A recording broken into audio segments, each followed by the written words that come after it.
우리 좌우에 계신 분들과 함께 믿음의 인사 나누도록 하겠습니다. 좌우에 계신 분들 보시면서요, 하나님께서 하십니다. 인사하겠습니다. 기대가 됩니다. 아멘. 우리가 고백한 대로 하나님이 행하시면 우리 안에 놀라운 일이 일어나는 줄 믿습니다. 오늘 설교는 지난주에 제가 청년부 예배 시간에 청년들과 잠깐 나누었던 말씀인데요, 함께 우리 성도님들의 일상에도 도전이 되고 또한 우리의 신앙과 삶을 돌아볼 수 있는 기회가 되면 좋을 것 같아서 함께 준비해 보았습니다. 요즘 우리 교회는 새벽마다 예레미야의 말씀을 묵상하고 있습니다. 그리고 오늘 우리가 읽은 이 예레미야 33장의 본문도 그렇게 이어지는 새벽 묵상의 연속 가운데 이어지고 있습니다. 사랑하는 성도 여러분, 여러분들은 예레미야의 말씀을 묵상하시면서 심판 가운데에서도 변함없는 은혜로 우리와 함께 하시는 살아계신 하나님을 발견하고 계십니까? 예레미야에게 말씀하신 하나님은 저와 여러분 우리의 하나님이 되시는 줄 믿습니다. 한 분 하나님을 아버지라 고백하는 우리 모두는 동일한 하나님의 자녀요 백성이 됩니다. 그러므로 우리가 어떤 상황과 환경에 처해 있다 할지라도 우리를 다시 살리시는 하나님과 우리가 함께 말씀 안에서 동행하기만 한다면 우리의 삶엔 회복과 승리의 기쁨이 충만하게 될 줄 믿습니다. 사랑하는 여러분, 오늘은 부르짖음이 만드는 미래라는 제목으로 말씀을 나누려고 하는데요, 여러분들은 무엇이 우리의 미래를 결정한다라고 생각하십니까? 오늘 우리는 미래를 알 수 없는 시대를 살아가고 있습니다. 이 미래를 알 수 없다라는 말은 너무 이 시대가 빠르게 변하고 흘러가기 때문에 예전처럼 우리를 지켜주거나 안전하게 보호해 줄 만한 것들이 없다라는 뜻을 의미하기도 합니다. 그래서 옛날에 돈 있는 분들은 땅을 사거나 건물을 사서 부동산에 투자를 많이 했습니다. 그렇죠? 아닙니까? 근데 요즘에는 부동산이 있다고 해서 내가 가지고 있는 그 부동산이 나의 안전이나 나의 여유로운 어떤 노후의 삶을 보장하지는 않는 것 같습니다. 물론 없는 것보다는 낫겠죠. 그래서 그런가 어떤 분들은 금에 투자해라고 이야기를 많이 했습니다. 그렇지 않습니까? 저는 돈이 없어서 투자는 못했는데요, 그런 얘기를 들을 때마다 솔깃솔깃하더라고요. 나도 있으면 한번 해볼 걸. 그러면서 어른들은 이렇게 금은 배신하지 않는다, 이런 얘기를 많이 하시더라고요. 네, 저도 들으면서 어느 정도 일리가 있다, 가치 있다라는 생각을 하기도 했습니다. 그런데 요즘 우리 시대를 보니까 진짜 부자들은 이제 금이나 부동산이 아니라 주식을 많이 하는 것 같습니다. 그렇지 않습니까? 근데 어떠세요? 주식이 우리의 미래를 보장해 줄까요? 세상이 말하는 돈, 많은 부가 변수가 많은 이 세상에서 우리에게 다양한 것들을 경험하게 하는 상수가 되어 주기도 하겠지만, 돈이 아무리 많아도 죽어가는 우리의 생명을 대신할 수는 없습니다. 이처럼 살다 보니 우리의 삶에는 너무나도 많은 변수들이 존재합니다. 그러하기에 내일을 알 수 없는 미래로 말미암아 우리는 늘 불안과 염려에 쌓여 살아가게 되죠. 오늘 본문의 배경이 되는 이 남유다의 당시의 상황 역시 나라의 존폐가 어떻게 될지 알지 못하는 불안하고 두려운 그런 바람 앞에 등불과 같은 상황이었습니다. 그런데 그런 불안과 두려움에 쌓인 유다 백성들에게 오늘 우리 하나님께서는 예레미야 선지자를 통해 기도를 가르치시고 또한 기도를 명령하고 계십니다. 본문 3절입니다. 너는 내게 부르짖으라. 하나님은 우리를 찾아오셔서 부르짖어 기도하라라고 지금 말씀하고 계십니다. 사랑하는 여러분, 이것이 무엇을 의미할까요? 하나님은 지금 예레미야에게 하나님에 대해 기도라는 적극적인 태도를 앞에 반응해야 한다라고 가르치고 계시는 것이죠. 그런데 다르게 생각해 보면 하나님은 선지자였던 예레미야에게 기도를 이야기하실 만큼 이 시대의 영적인 상황이 기도해야 함에도 불구하고 하나님을 않았다라는 시대적 상황을 반증하는 것을 우리는 말씀을 통해 발견하게 됩니다.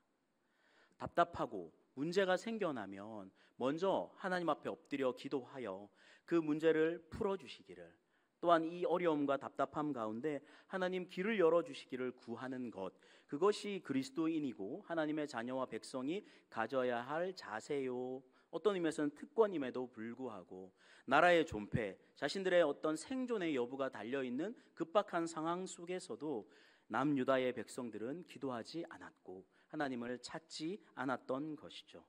그러하기에 이러한 답답한 시대의 안타까움과 어려운 현실 속에 하나님은 감옥에 갇혀 있었던 예레미야를 찾아오셔서 너는 내게 부르짖으라, 기도에 대해 명령하고 가르치고 계십니다.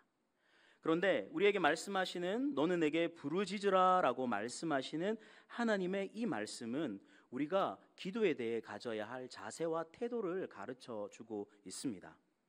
그것은 기도는 적극적이고 능동적인 반응이요 태도라는 사실입니다. 많은 사람들은 기도라는 것을 되게 수동적인 어떠한 것으로 여기지요. 왜냐하면 대부분 우리가 기도할 때 혼자서 조용히 속으로 기도하다 보니 기도를 많은 경우에는 정적인 어떤 행동으로 생각하지만 사실 기도는 우리의 정적인 것을 넘어서서 우리 안에 살아 일하시고 역사하시는 하나님의 움직임을 보게 하는 능력이 되기에 기도는 정적인 것을 넘어서서 동적인 활동이 되죠. 더 나아가 하나님 앞에 그리스도인으로서 드릴 수 있는, 고백할 수 있는 최고의 반응이 찬양과 더불어 기도가 아닐까라는 생각들을 하게 됩니다. 그러하게 하나님께서는 오늘 예레미야에게 너는 내게 부르짖으라 말씀하시면서 기도는 하나님 앞에서 적극적이고 능동적인 태도요 반응이다라고 우리에게 가르쳐 주고 계십니다. 여러분도 동의하십니까? 여러분, 마태복음 7장 7절에서 8절 이렇게 이야기합니다. 구하라, 그리하면 너희에게 주실 것이요, 찾으라, 그리하면 찾아낼 것이요, 문을 두드리라, 그리하면 너희에게 열릴 것이니 구하는 이마다 받을 것이요, 찾는 이는 찾아낼 것이요, 두드리는 이에게는 열릴 것이니라. 아멘. 사랑하는 성도 여러분, 이 말씀에서 우리가 다시금 발견하는 것처럼 구하는 것, 찾는 것은 하나님이 원하시는 적극적인 행동인 것이죠. 또한 이 구하라라는 말씀에 이 단어에 담겨 있는 의미는 적극적인 것을 의미할 뿐만 아니라 한 번 구하고 그냥 끝나는 것이 아니라 하나님이 응답하실 때까지, 반응하실 때까지 멈추지 않고 지속적으로 구하는 변함없는 태도를 가르쳐 주고 있습니다. 그리고 우리가 이렇게 하나님 앞에서 적극적으로 구하고 찾을 때 하나님 어떻게 반응하실까요? 그 결론입니다. 마태복음 6장 33절 34절은 이렇게 이야기합니다. 그런즉 너희는 먼저 그의 나라와 그의 의를 구하라. 그리하면 이 모든 것을 더하시리라. 그러므로 내일 일을 염려하지 말라. 내일 일은 내일이 염려할 것이요 한날의 괴로움은 그날의 족하니라. 아멘. 무엇입니까? 우리가 하나님 앞에 구하고 찾는 적극적인 수고와 애씀으로 주님 앞에 나아간다면 하나님께서는 우리에게 우리가 구하지 않았던 삶에 필요한 모든 것들까지도 우리의 인생 가운데 풍족하게 넉넉하게 더하여 주시겠다, 채우시겠다 약속하고 계시는 것이죠. 하나님이 함께 하시면 우리의 삶을 덮고 있는 불안과 염려는 떠나가게 되는 줄 믿습니다. 그러하기에 마태복음 6장 34절에서도 동일하게 내일 일을 염려하지 말아라.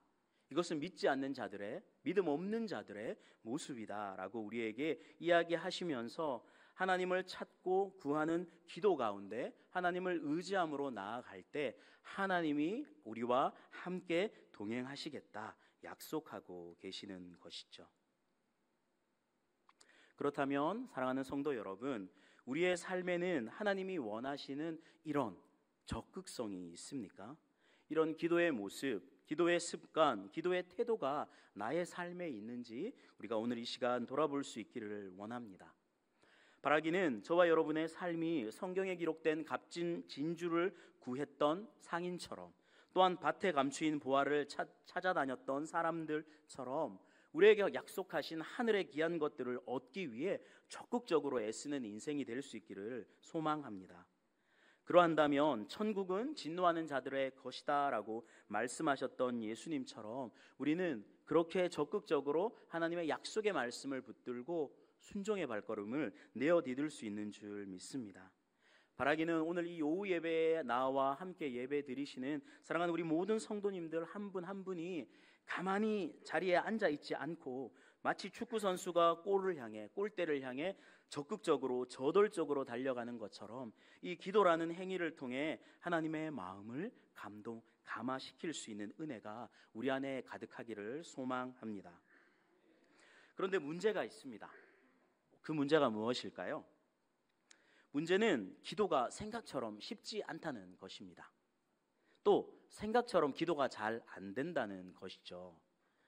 여러분 어떠세요? 여러분 찬양 잘 되세요? 아니면 기도가 잘 쉬우세요? 아니면 성경 읽는 게 쉬우세요? 아마 사람마다 다르지 않을까 생각되어지지만 저는 기도가 쉬워요 라고 이렇게 자신 있게 손 드시는 분은 잘 없을 것 같습니다. 사실 기도는 인간의 본성과 반대되는 행위이지요. 우리는 어떻습니까? 어떤 문제가 생길 때 가장 먼저 이렇게 뭐가 앞서나요? 말이 앞서거나 행동이 앞서죠. 기도 먼저 하시는 분들이 있습니까? 대부분의 경우 기도는 제일 마지막 수단처럼 우리에게 여겨질 때가 많이 있습니다. 나의 힘, 나의 능력, 나의 경험, 나의 어떠함으로 이것저것 해보다가 결국 그럼에도 불구하고 문제가 해결되어지지 않을 때 우리가 가장 마지막에 찾는 것이 우리 하나님이고, 그렇게 기도를 통해 하나님을 의지하게 되어지는 우리의 연약한 모습들을 발견하게 됩니다. 그래서 많은 경우 문제가 없는데, 소위 말해 인생이 잘 나가고 있는데 기도에 힘쓰는 분들을 그런 분들을 찾는 것은 참 어려운 일입니다.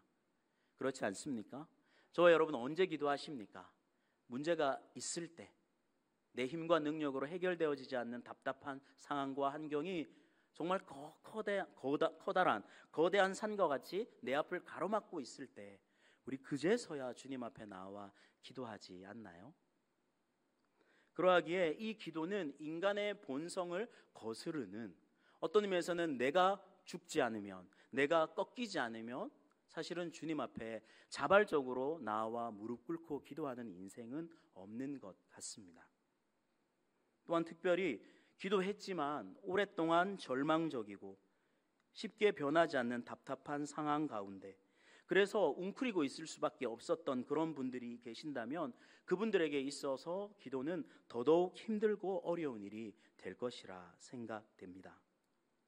그러나 오늘 우리가 예레미야의 말씀을 통해서 발견해야 하는 것은 감옥 안에 갇혀있는 예레미야의 답답한 상황보다, 또한 예루살렘이 회파될지도 모르는 그런 두렵고 불안한 상황 가운데 남유다의 미래가 이렇게 놓여 있다라는 그 사실보다 우리가 더 두려워하고 더 가슴 아파해야 하는 것은 바로 우리의 삶 속에서 기도를 하지 않는 상황, 기도할 힘을 잃어버린 상황 가운데 내가 처해 있다는 그 사실을 우리는 기억해야 하고, 그러한 상황들을 우리가 경험하고 있는 현실의 문제와 어려움보다 더 하나님 앞에서 두려워하고 답답해야 하는 줄 믿습니다. 다르게 이야기하면 사랑하는 성도 여러분, 우리가 아무리 힘들고 어려운 상황 가운데 처해 있다 할지라도 우리가 기도하고 있다면 기도라는 그 자체가 이미 하나님의 응답 안에 우리가 들어와 있음을, 하나님의 약속 안에 들어와 있음을 그리고 들어와 있기 때문에 우리의 기도를 들으시는 하나님이 반드시 응답하신다는 믿음의 확신의 고백임을 다시금 기억할 수 있기를 원합니다. 지금 하나님은 감옥 안에 갇혀있는 예레미야를 감옥에서 건져주겠다라고 말씀하지 않으십니다.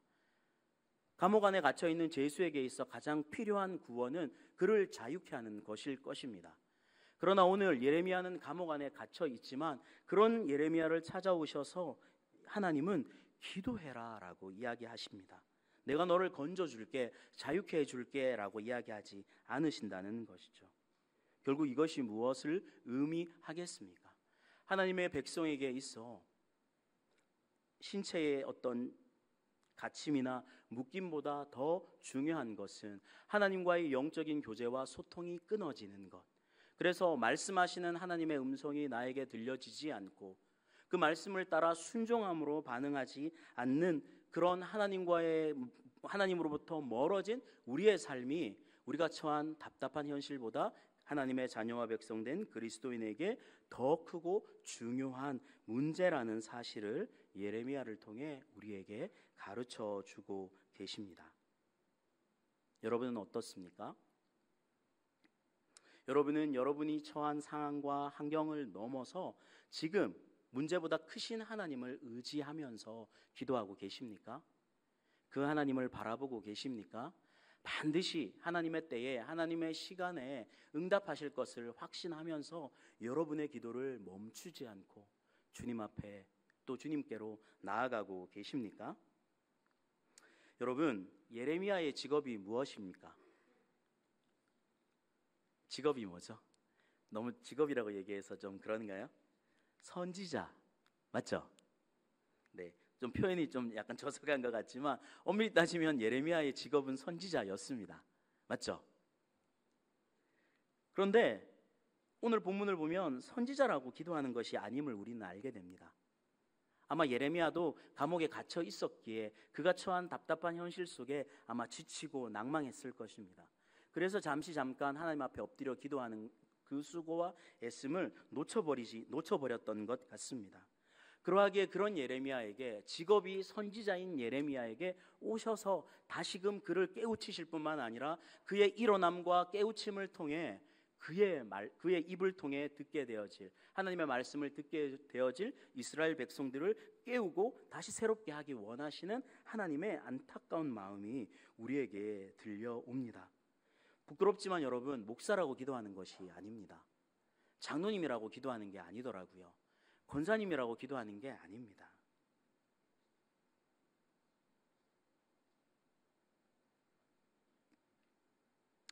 그러하기에 오늘 예레미야를 통해 우리에게 말씀하시는, 또 우리에게 지적하시는 주님은 언제나 오르십니다. 너는 내게 부르짖으라. 얼마나 기도하지 않았으면 그렇게 주님이 직접 찾아오셔서 선지자를 통해 야, 너 기도해야 해, 그리고 그 백성에게 가서 기도를 이야기해 라고 오늘 말씀하실까요? 이것은 이런 의미가 있습니다. 너희가 구하지 않는다, 너희가 기도하지 않는다, 이것은요, 다르게 말하면 너희가 나를 믿지 않는다, 너희가 나를 의지하지 않는다, 신뢰하지 않는다, 더 나아가서 너희가 나를 사랑하지 않는다라는 주님의 안타까운 마음이 이 너는 내게 부르짖으라 라는 이 기도 가운데, 기도를 가르치시는 말씀 가운데 담겨 있다고 저는 생각합니다. 여러분 어떠세요? 여러분은 여러분의 삶 가운데 하나님을 온전히 의지하고 신뢰하고 계십니까? 그분 앞에 엎드려 기도하면 하나님이 반드시 응답하시고 새롭게 하실 것을 여러분 확신하십니까? 여러분, 부모를 부모로 대우해야 합니다. 한번 생각해 보세요. 우리 대부분 부모님이신데 여러분의 아들과 딸들이 부모된 나를 부모로서 인정해 주지 않고 대우해 주지 않으면 여러분 어떠세요? 섭섭하지 않으세요? 저는 6살짜리 꼬마가 4살짜리 꼬마들이 저한테 까불면 뭘 알겠습니까? 4살짜리가. 근데 꼬마들이 제가 했던 말을 꼭 똑같이 따라하거든요. 그런 것만 봐도 짜증나고 저걸 어떻게 패지? 어떻게 교훈하지? 막 이런 인간적인 마음과 생각이 들어지거든요. 제가 충분히 기도하고 또 충분히 이렇게 좀 여유가 있을 때에는 웃어 넘길 수 있지만 그렇지 않을 때는 꼭 따라가서 꿀밤을 주거나 아니면 엄마가 몰래 이렇게 발로 찬다거나 그런 행동들을 하게 되더라고요. 그 말은 다르게 말하면 부모를 부모로 대우하지 않는 우리 아이들이 섭섭한 거죠. 미운 거죠. 동일합니다. 우리 하나님도 우리의 부모 되시는, 우리의 아버지 되시는 그 하나님도 하나님의 자녀와 백성이라 말하는 아들과 딸들이 부모로서 온전히 하나님을 의지하지 않고 신뢰하지 않고 더 나아가 그분 앞에 기도하지 않음을 인해서 하나님은 섭섭해 하시는 거죠. 안타까워 하시는 것이죠. 그러하기에 때로는 하나님은 시련과 문제, 아픔과 어려움을 통해 우리를 가만두지 않으시고 기도의 자리로 인도하시는 것을 보게 됩니다. 그러하기에 여러분, 문제를 만나는 것, 그 문제로 인하여 우리가 억지로라도 주님 앞에 나아가 기도하는 것, 그렇게 기도의 자리를 지키는 것, 그것은 우리에게 저주가 아니라, 재앙이 아니라 우리를 향한 하나님의 사랑이요 축복인 줄 믿습니다. 바라기는 사랑하는 성도 여러분, 우리에게 기도가 이런 삶이 될 수 있기를 원합니다. 여러분, 성경에서 발견하는 야곱은 어떤 사람이었습니까? 그는 자의식이 강한 사람이었죠. 그러나 그는 복에 대한 갈망이 또한 강했던 사람이었습니다. 그러나 야곱의 가장 큰 특징이 있었는데 그것은 바로 하나님을 찾지 않았다는 것입니다. 야곱이 언제 제대로 하나님 앞에 엎드렸습니까? 언제 하나님 앞에 회개하고 하나님을 자신의 아버지로, 구원자로, 구주로 인정했습니까? 그가 모든 것을 잃어버린 건 아니죠. 다시 이제 그 하란, 삼촌 하란의 집을 떠나서 이제 고향으로 돌아가면서 자기를 향해 다가오는 형 에서를 만나는 그 야복 강가에서 자칫 잘못하면 자기가 몇십 년 전에 속였던 그 형의 분노를 사서 자신의 생명과 자신의 모든 자녀와 재물을 잃게 될지도 모른다는 두려움 속에서 야복 강가에서 기도하고, 그 기도의 시간에, 기도의 밤에 자신을 찾아왔던 하나님의 천사와 만나 씨름하고 그 씨름에서 넘어진 후에 그는 결국 진정으로 하나님을 만나고 하나님 앞에 자신의 교만함을, 어리석음을 회개하고 하나님 앞에 엎드렸던 것을 발견하게 됩니다. 야곱은 자력으로 살려고 했습니다. 그러나 어쩔 수 없이 부러졌고 결국 그 부러짐의 자리에서 하나님께 항복했고 하나님의 은혜를 경험하게 됩니다.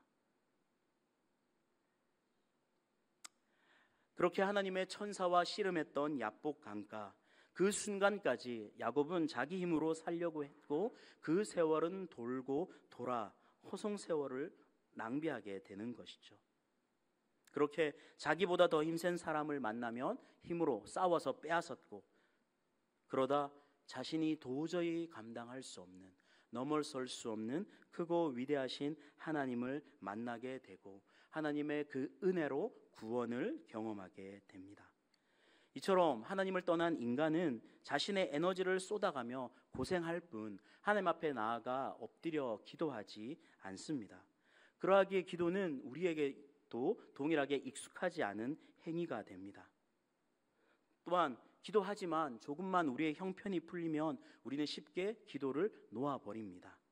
먹을 것이 해결되고 형편이 해결되어지면 내가 언제 기도했나 기억조차 할 수 없을 만큼 우리는 쉽게 기도를 포기하거나 멈추게 됩니다. 또한 우리가 몰라서 기도하지 않는 것은 아닙니다. 또한 성경에 기도해라라고 써있지 않기 때문에 우리가 기도를 하지 않는 것도 아니죠. 그만큼 기도는 힘들고 어려운 것이고 여전히 내가 내 안에 살아있으면 할 수 없는, 그러하기에 인간의 본성을 내려놓고 하나님의 하나님 되심을 인정하는 자만이 행할 수 있는 가장 적극적이고 실제적인 믿음의 반응이 기도인 것입니다. 그런 우리에게 오늘 하나님 말씀하십니다. 너는 내게 부르짖으라. 오늘 우리에게 기도를 가르치시고 명령하시는 오늘의 본문은 우리를 향한 하나님의 사랑의 음성이고 또한 우리 안에 새 일을 행하시겠다라는 약속입니다. 더 나아가 우리가 기도하기만 하면 하나님께서 반드시 우리의 기도에 응답하시겠다라는 약속인 것이죠. 그렇다면 오늘 본문 속에서 우리는 기도의 결과를 발견하게 됩니다. 오늘 본문 3절 한 번 더 같이 읽어보겠습니다.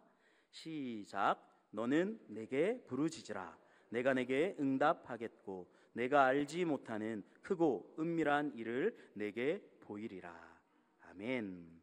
내가 알지 못하는 크고 은밀한 일을 보이리라. 이것은 6절 이하에 기록된 포로 기환을 의미합니다. 더 구체적으로는 이스라엘의 죄에 대한 하나님의 용서, 하나님의 회복을 말씀하시는 것이죠.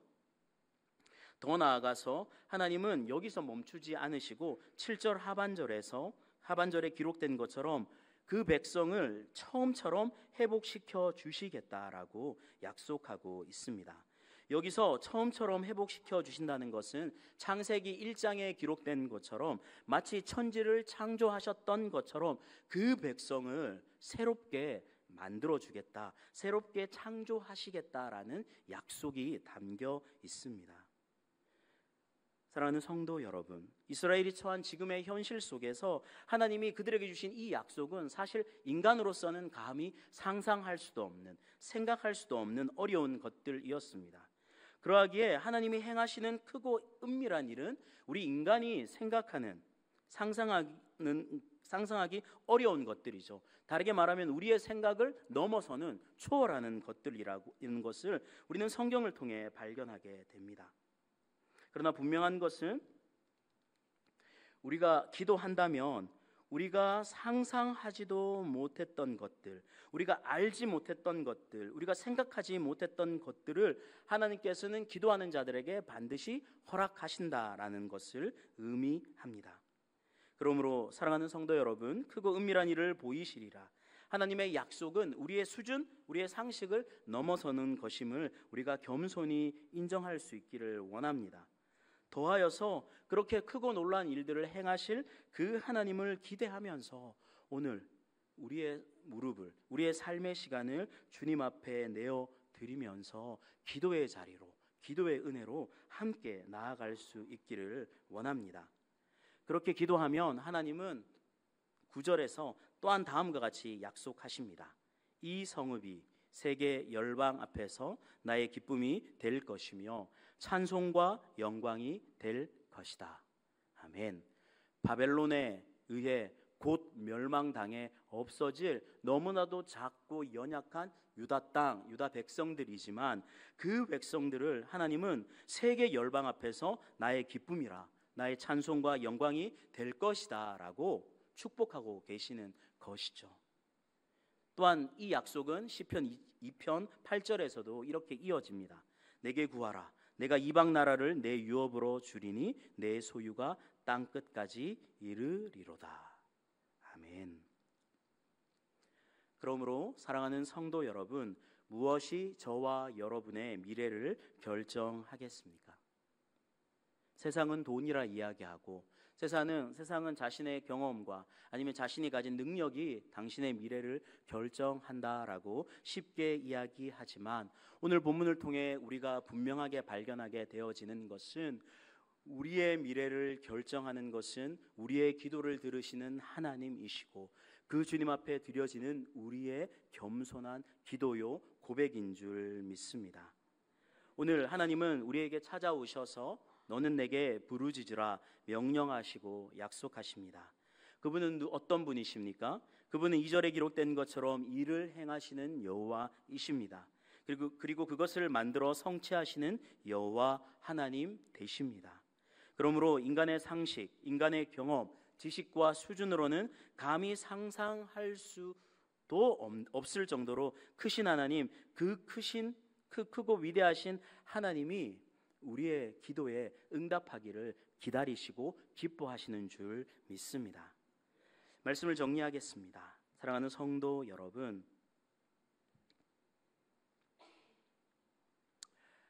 완벽주의는 불신앙입니다.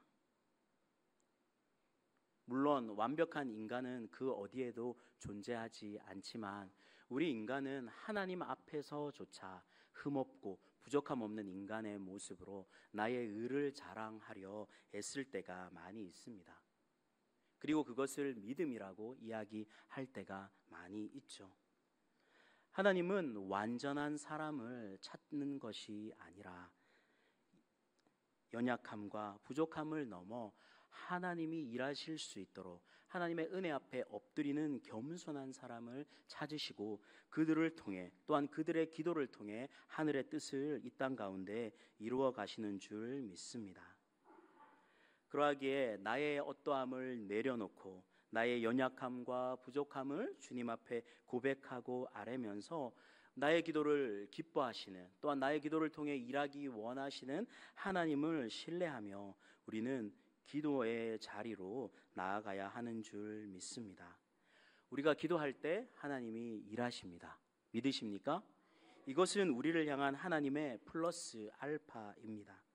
많은 사람들이 내 인생이라고 흔히들 말하지만 살아보니 어떠세요? 내 인생 내 뜻대로 되던가요? 아니요. 인생은 언제나 내 생각, 내 계획대로 돌아가지 않습니다. 그러하기에 우리의 삶은 늘 두려움과 불안함의 연속일 수밖에 없습니다. 그러나 그 두려움과 불안의 연속 가운데 우리가 살아간다 할지라도 나를 향한 우리를 향한 하나님의 사랑은 영원히 흔들리지 않는 상수인 줄 믿습니다. 그러므로 오늘 말씀을 통해 너는 내게 부르짖으라, 우리에게 약속하신 이 말씀을 붙들고 기도의 자리, 예배의 자리로 나아가 날마다 하나님을 찾고 구하며 하나님과 교제할 수 있는 저와 여러분 되기를 원합니다. 그렇게 우리가 기도하면 하나님 반드시 크고 놀라운 일을 이루실 것입니다. 은밀한 일을 행하실 것입니다.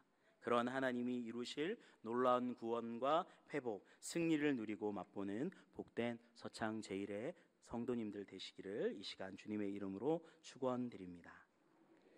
이 시간 우리 말씀을 생각하며 짧게 기도했으면 좋겠습니다.